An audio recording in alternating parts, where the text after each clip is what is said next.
NSIT, a place to imagine, invent and inspire. NSIT, Amhara, Bihta, Patna. 22 वर्षों का विश्वास, 10,000 से ज्यादा डॉक्टर्स, गोल नेशंस लीडिंग इंस्टीट्यूट।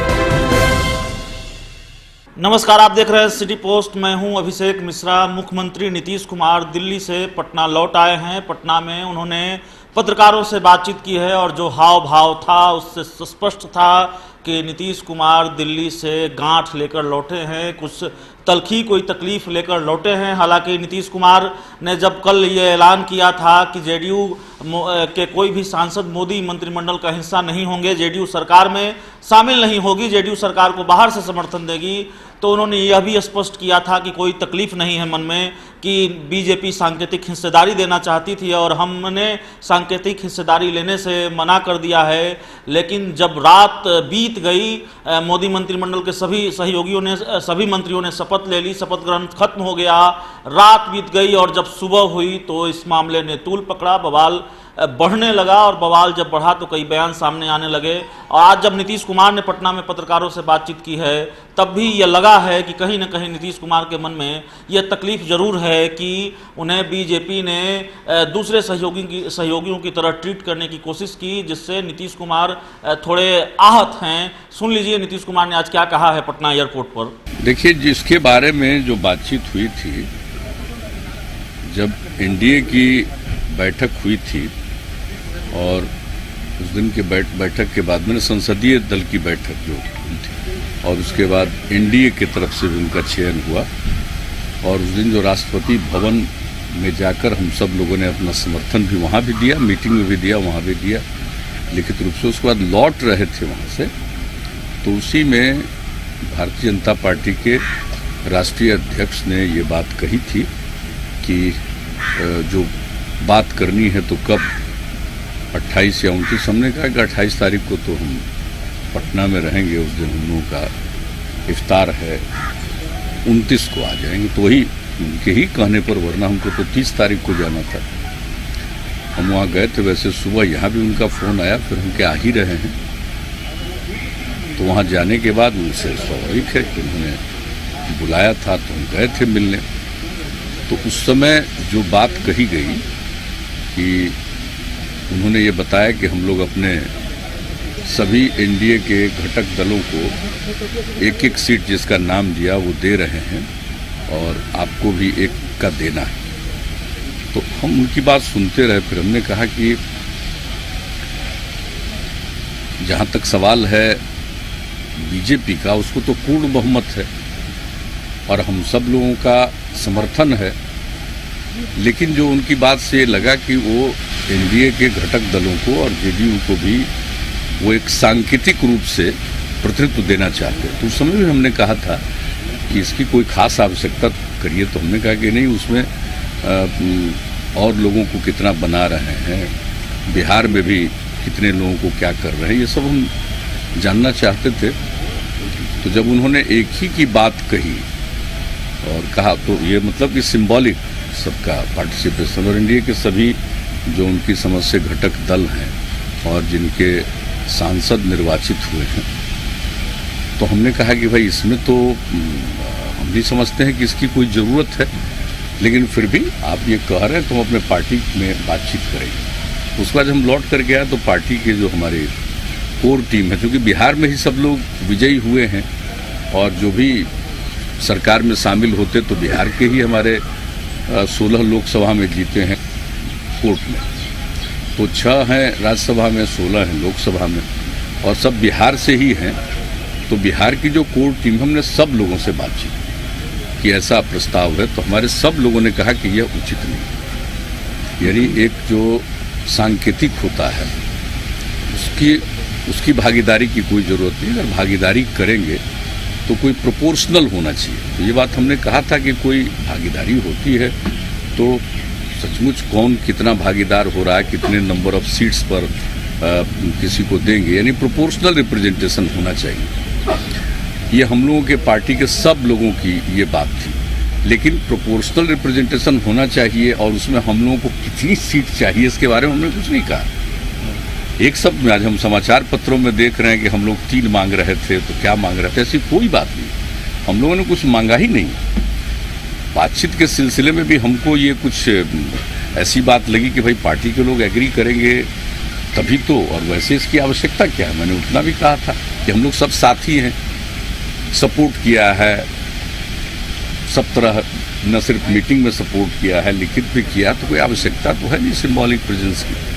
और अलायंस जब होता है तो अलायंस में एक प्रोपोर्शनल रिप्रेजेंटेशन होना चाहिए, हम लोगों की फीलिंग। और आप जानते हैं इसके पहले भी केंद्र में सरकार रही है अटल जी के नेतृत्व में, या हम लोग बिहार में जो भी हमारा गठबंधन रहा है उसमें एक इस तरह की बात रहती है।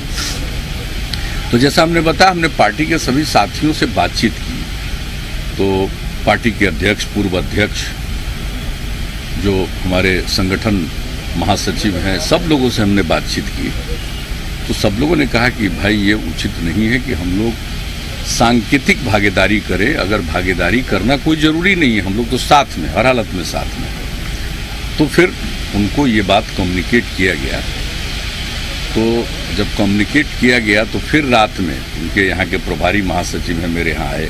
पहले तो दिन में ही बुला करके कम्युनिकेट कर दिया था, हमारे प्रदेश अध्यक्ष वशिष्ठ भाई थे, और कम्युनिकेट किया गया। फिर रात में आकर के उन्होंने कहा, हमने कहा भाई सब लोगों ने तो यही बात कर दी है, तो ये बात ही है, इसको मान करके चलिए, और हम लोग तो साथ हैं, उसकी चिंता मत करिए कि हम लोगों को कोई अफसोस है, कोई परेशानी है, ऐसी कोई बात नहीं, हम लोग तो साथ हैं।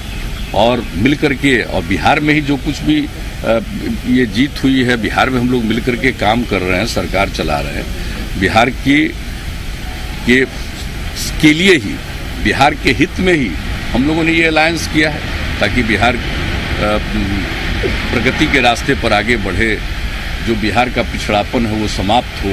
तो इसी के लिए हम लोगों ने सब कुछ किया है। तो उसके बारे में तो कुछ बात ही नहीं है। बिहार में हम लोग काम ही कर रहे हैं। केंद्र में सांकेतिक रूप से भागीदारी की हम लोगों की कोई इच्छा नहीं है। हम लोग ऐसे ही आप लोगों के साथ फिर कह करके भेज दिया।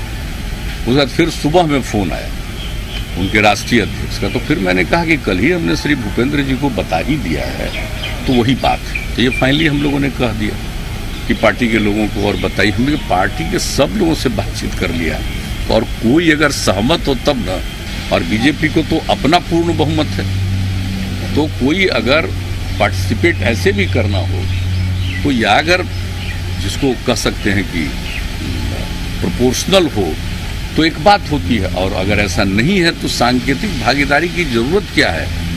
हम लोग तो ऐसे ही साथ में, तो यही बात हुई। और क्या होना चाहिए? प्रोपोर्शन तो उनको डिसाइड करना था, क्या प्रोपोर्शन होना चाहिए था। बिहार का प्रोपोर्शन या देश का प्रोपोर्शन वो जो भी डिसाइड करते, उससे हम लोगों को तो कोई बात नहीं थी। प्रपोजल होता तब ना, ऐसा कुछ नहीं कि हमने कहा कि नहीं हमको इतना चाहिए, हमने एक शब्द भी नहीं कहा, और उसकी कोई आवश्यकता भी नहीं। उनका प्रस्ताव था एक का, तो उस पर था कि ये तो एक सिंबॉलिक है, सांकेतिक है कि हर की भागीदारी होगी। अरे भाई, बिना सरकार में रहे भी तो साथ में, कोई आवश्यकता उसकी क्या है। पूर्ण बहुमत आने के बाद आपको लगता है कि बीजेपी का रवैया गठबंधन धर्म के खिलाफ है, क्योंकि वो खुद से अकेले से सब कुछ तय कर रही है? ऐसा हम कुछ नहीं कहना चाहते। हम लोग साथ हैं, और आप जानते हैं कि बिहार में जो जिस तरह से कैंपेन हुआ है, और जैसा पूरी बुलंदी के साथ हम लोगों ने कैंपेन किया, आप सब लोग जानते हैं। तो सब लोगों ने एक दूसरे का सहयोग भी किया है, और हम लोगों ने भी जो काम किया, जो अपना चेहरा बनाया है, उसमें से 4 जो है वो इस कैबिनेट में अति पिछड़ी जाति का कोई रिप्रेजेंटेशन नहीं हुआ। जो 5 मंत्री बने उसमें से 4 अपर कास्ट के हैं, एक नित्यानंद राय जी। तो एक पासवान जी। सोशल कॉम्पोजिशन को आप बिहार के परिप्रेक्ष्य में किस सामाजिक समीकरण को कैसे देखा? नहीं, देखिए ना, हम उनके सरकार के गठन पर कोई प्रतिक्रिया नहीं व्यक्त करना चाहते। ये उनका अपना निर्णय है। हम लोगों की भागीदारी के बारे में चाहते थे, तो जैसा हमने कहा, सिर्फ सांकेतिक भागीदारी का तो कोई मतलब नहीं है। हम तो जब भी कोई भागीदारी होती, और अब तो खैर उसका कोई प्रश्न ही नहीं पैदा होता है कि बिहार जैसे राज्य में आपने इतने लोगों को बना दिया, तो आपके अंदर ही एका दुक्का और होंगे जिसको कभी बनाइएगा, जो कुछ भी करिएगा, ये तो उनका निर्णय। हम लोगों के लिए तो कोई इन चीज़ों की आवश्यकता ही नहीं। और जो आप कह रहे हैं, यह उनका अंदरूनी फैसला। और जहाँ तक सवाल है समाज के गरीब गुरबा तबकों का, जिसके लिए हम लोगों ने बिहार में सेवा की है, और वो प्रारंभ से ही जिस तरह से, जिस मजबूती के साथ वो बोलते नहीं हैं, एक होता है कुछ तबका वोकल होता है और उसी को लोग ध्यान में देते हैं और उसी के आधार पर एनालिसिस करते हैं। और हम लोगों के साथ जो है वो इस तरह से कुछ बोलते नहीं, लेकिन आप देखते हैं पूरी मजबूती के साथ। और जरा सा देख लीजिए, कोई फोटोग्राफ देख लीजिएगा कि कितना टेम्परेचर है और कौन लोग खड़ा होकर के वोट कर रहे हैं। तो जिस मजबूती के साथ हम लोगों के साथ जो गरीब गुरबा तबके के लोग हैं, जाति पिछड़े वर्ग के लोग हों, महादलित समुदाय के लोग हों, ये सब लोगों का जो भागीदारी है, महिलाओं का, इस तरह से समाज के कमजोर तबके के लोगों का तो भागीदारी है। और उसके लिए हम लोगों की हमारी प्रतिबद्धता है। हम तो सिर्फ एक ही बात कहेंगे कि हमारी पार्टी की राय कोई सांकेतिक भागीदारी की नहीं थी, कि बिना सांकेतिक भागीदारी के हम लोग पूरी मजबूती के साथ रहेंगे। सांकेतिक भागीदारी की आवश्यकता नहीं। और आज से सब लोगों को हम बता देंगे ये नंबर की बात, ये सब बेकार बात है। आज भी हम सुबह भी वहाँ अखबार देखे और रास्ते में भी, प्लेन में भी कई अखबार देख रहे थे। अनावश्यक बात है। बिहार में सरकार का तो पूरे डेलिब्रेशंस में प्रधानमंत्री नरेंद्र मोदी जी के तरफ से आपको कोई प्रस्ताव आया है? केवल अमित शाह जी या भूपेंद्र यादव जी बात करते रहे? नहीं, अमित शाह जी।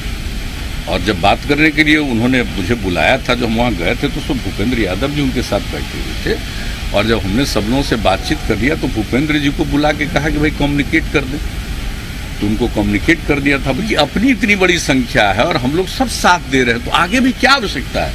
इसलिए ये, क्योंकि आगे की बात आप पूछ रहे हैं, कहेंगे तो लोग यही कहेंगे कि ये इतना चाह रहे थे, इनको अब इतना मिल रहा है या उसके आसपास मिल रहा है, जाएंगे। वैसी कोई बात नहीं।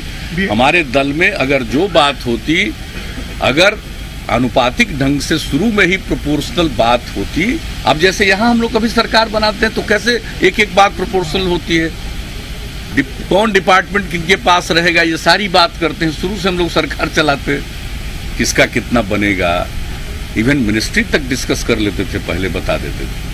तो वो एक अलग बात है। अभी तो स्थिति दूसरी है ना, उनका तो पूर्ण बहुमत है। अब तो एक ऐसे ही, चूंकि एनडीए भी है तो सबको लगे कि सब लोग रहें, तो हम लोग साथ हैं, पूरे तौर पर साथ हैं। लेकिन मंत्री परिषद में शामिल होने की कोई आवश्यकता नहीं, साथ रहने के लिए कोई मंत्री परिषद में शामिल होना कोई आवश्यक नहीं। तो साफ तौर पर नीतीश कुमार एक बार और स्पष्ट करते हुए कि बीजेपी से मैंने तमाम चीज़ें जानने की कोशिश की, बुलाया गया, अमित शाह से मुलाकात हुई, मैंने पूछा कि किसको कितनी हिस्सेदारी दे रहे हैं, किसको क्या बना रहे हैं, बिहार से बनने वाले मंत्रियों को लेकर हमारा इंटरेस्ट था। बताया गया कि सभी सहयोगी दलों को एक एक मंत्री पद दिया जा रहा है और आप भी अपने एक मंत्री पद का नाम बता दीजिए जिन्हें मंत्री बनाना है। तो नीतीश कुमार ने इसे सांकेतिक हिस्सेदारी माना और मना कर दिया। साफ तौर पर कह रहे हैं, जाहिर है जो हाव भाव हैं, जो तेवर हैं नीतीश कुमार के, उससे स्पष्ट है कि कहीं ना कहीं तकलीफ जरूर है। और खुद जेडीयू की ओर से भी बयान आया है, श्याम रजक ने भी कहा है कि अच्छा नहीं हुआ है नीतीश कुमार के साथ। नीतीश कुमार बड़े कद्दावर चेहरे हैं, तो आगे बीजेपी और जेडीयू की दोस्ती पर क्या असर पड़ेगा इसका ये कहना अभी मुश्किल है, लेकिन असर तो पड़ेगा। इस खबर में इतना ही। अगर आपको हमारी खबर अच्छी लगे तो इसे अपने दोस्तों के साथ शेयर करें, हमारे यूट्यूब चैनल को सब्सक्राइब करें, बेल आइकन जरूर दबा दें ताकि हमारी खबरें सबसे पहले आप तक पहुंचे। प्यार, समर्थन और सहयोग के लिए बहुत बहुत धन्यवाद। क्या आप जानते हैं कि घर बैठे आप अपनी स्वास्थ्य समस्याओं का सलूशन पा सकते हैं सॉफ्टकेयर मोबाइल ऐप के द्वारा। घर पर ब्लड टेस्ट के लिए अच्छे लैब के कंपाउंडर्स को बुला सकते हैं, बीपी जांचने के लिए एक्सपर्ट को बुला सकते हैं, ईसीजी करने के लिए टेक्नीशियन को बुला सकते हैं। साथ ही और भी कई सुविधाएं हैं इस ऐप में। आज ही डाउनलोड करें Softcare mobile app Google Play Store से या वेबसाइट www.softcare.in। अधिक जानकारी के लिए आप संपर्क कर सकते हैं। हमारे फोन नंबर्स हैं 9472981111, 9472982222। Softcare app, solution at your finger tips.